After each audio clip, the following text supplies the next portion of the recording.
Hi hello ಎಲ್ಲರಿಗೂ ನಮಸ್ಕಾರ ಗೆಳೆಯರೆ. ಸ್ನೇಹಿತರೆ, ಅಂಗನವಾಡಿ ಕಾರ್ಯಕರ್ತೆಯರಿಗೆ ಇದೀಗ ಮತ್ತೊಂದು ನೇಮಕಾತಿಗೆ ಅಧಿಸೂಚನೆಯನ್ನು ಹೊರಡಿಸಲಾಗಿದೆ.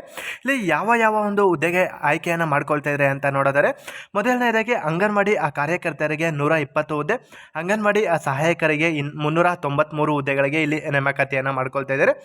ಫಸ್ಟ್ ಆಫ್ ಆಲ್ ವಯೋಮಿತಿ ನೋಡಿದ್ರೆ, ಅರ್ಜಿ ಸಲ್ಲಿಸುವ ಅಭ್ಯರ್ಥಿಗಳಿಗೆ ಕನಿಷ್ಠ 19 ವರ್ಷ ತುಂಬಿರಬೇಕಾಗಿರುತ್ತೆ. ಗರಿಷ್ಠ 35 ವರ್ಷದ ಒಳಗಿನ ಅಭ್ಯರ್ಥಿಗಳು ಅರ್ಜಿಯನ್ನು ಸಲ್ಲಿಸಬಹುದಾಗಿದೆ. ಅಂಗವಿಕಲ ಅಭ್ಯರ್ಥಿಗಳಿಗೆ ವಯೋಮಿತಿಯಲ್ಲಿ 10 ವರ್ಷ ಸಡಿಲಿಕೆಯನ್ನು ಕೂಡ ಒದಗಿಸಲಾಗಿದೆ ಅಂತ ಕೊಟ್ಟಿದ್ದಾರೆ.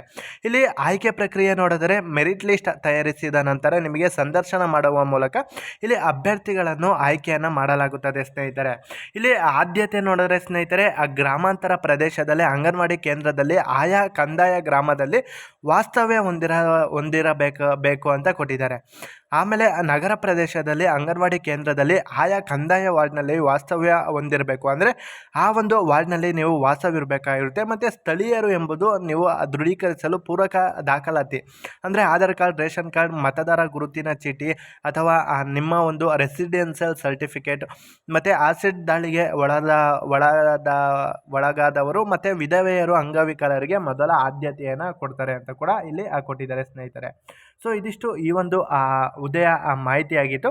ಅದೇ ರೀತಿ ನಿಮಗೆ ವೇತನ ನೋಡಿದರೆ, ಮಹಿಳಾ ಮತ್ತು ಮಕ್ಕಳ ಸಮಾಜ ಕಲ್ಯಾಣ ಇಲಾಖೆಯಲ್ಲಿ ನಿಯಮದ ಅನುಸಾರ ನಿಮಗೆ ಅನುಗುಣವಾಗಿ ಮಾಸಿಕ ವೇತನವನ್ನು ಕೂಡ ಕೊಡ್ತಾರೆ. ಸೊ ನೀವು ಯಾರ್ಯಾರು ಈ ಒಂದು ಹುದ್ದೆಗೆ ಅರ್ಹರಿದ್ದೀರಾ, ದಯವಿಟ್ಟು ಅಪ್ಲಿಕೇಶನ್ ಹಾಕಿ. ಇಲ್ಲಿ ಅರ್ಜಿ ಶುಲ್ಕ ನೋಡಿದರೆ, ಕೋಲಾರ WDCಯಲ್ಲಿ ಲಭ್ಯವಿರುವ ಅಧಿಸೂಚನೆಯನ್ನು ಪರಿಶೀಲಿಸಿ ಆನ್ಲೈನ್ ಅರ್ಜಿ ನಮೂನೆಯನ್ನು ಭರ್ತಿ ಮಾಡಬೇಕು. ಶೈಕ್ಷಣಿಕ ಅರ್ಹತೆ, ವಯಸ್ಸುಗಳಿಗೆ ಸಂಬಂಧಿಸಿದ ಅಗತ್ಯ ದಾಖಲಾತಿಗಳನ್ನು ನೀವು ಅಪ್ಲೋಡ್ ಮಾಡಬೇಕು. ಇಲ್ಲಿ ಯಾವುದೇ ಒಂದು ಅರ್ಜಿ ಶುಲ್ಕ ಇರುವುದಿಲ್ಲ ಅಂತ ಕೂಡ ಕೊಟ್ಟಿದ್ದಾರೆ ಸ್ನೇಹಿತರೆ. ಸೊ ಇಲ್ಲಿ ಗ್ರಾಮೀಣ ಮಕ್ಕಳ ಶುಶ್ರೂಷೆಯ ಕೇಂದ್ರವಾಗಿರುವ ಅಂಗನವಾಡಿಯು ಮಕ್ಕಳ ಹಸಿವು ಮತ್ತು ಅಪೌಷ್ಟಿಕತೆಯನ್ನು ನೀಗಿಸಲು ಇರುವ ಕೇಂದ್ರವಾಗಿದ್ದು 1975ರಲ್ಲಿ ಪ್ರಾರಂಭಗೊಂಡಿತ್ತು ಅಂತ ಕೆಲವು ಆ ಒಂದು ಅಂಗನವಾಡಿಗೆ ಸಂಬಂಧಿಸಿದಂತೆ ಟಿಪ್ಪಣಿ ಕೂಡ ಕೊಟ್ಟಿದ್ದಾರೆ ಸ್ನೇಹಿತರೆ. ಸೊ 120 393 ಹುದ್ದೆಗಳಿಗೆ ದಯವಿಟ್ಟು ಯಾರ್ಯಾರು ಅರ್ಹರಿದ್ದೀರಾ ಅರ್ಜಿಯನ್ನು ಸಲ್ಲಿಸಿ. ಸೊ ಆಯ್ಕೆ ಆಗಿ ಅಂತ ಹೇಳ್ತಾ, ಸೊ ನೀವು ಆನ್ಲೈನ್ ಮುಖಾಂತರ ಅರ್ಜಿ ಸಲ್ಲಿಸೋಕ್ಕೆ ಈ ಒಂದು ವೆಬ್ಸೈಟ್ಗೆ ಭೇಟಿ ನೀಡಬೇಕಾಗಿರುತ್ತೆ. ಇಲ್ಲಿ ಅರ್ಜಿ ಸಲ್ಲಿಸಲು ಕೊನೆಯ ದಿನಾಂಕ 19/4/2023 ಆಗಿರುತ್ತೆ ಸ್ನೇಹಿತರೆ.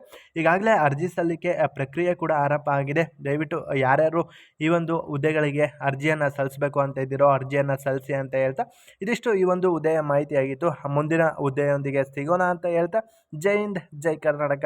ಅಂದಾಗೆ ನಿಮ್ಮ ಸ್ನೇಹಿತರಿಗೆ ದಯವಿಟ್ಟು ಶೇರ್ ಮಾಡಿ.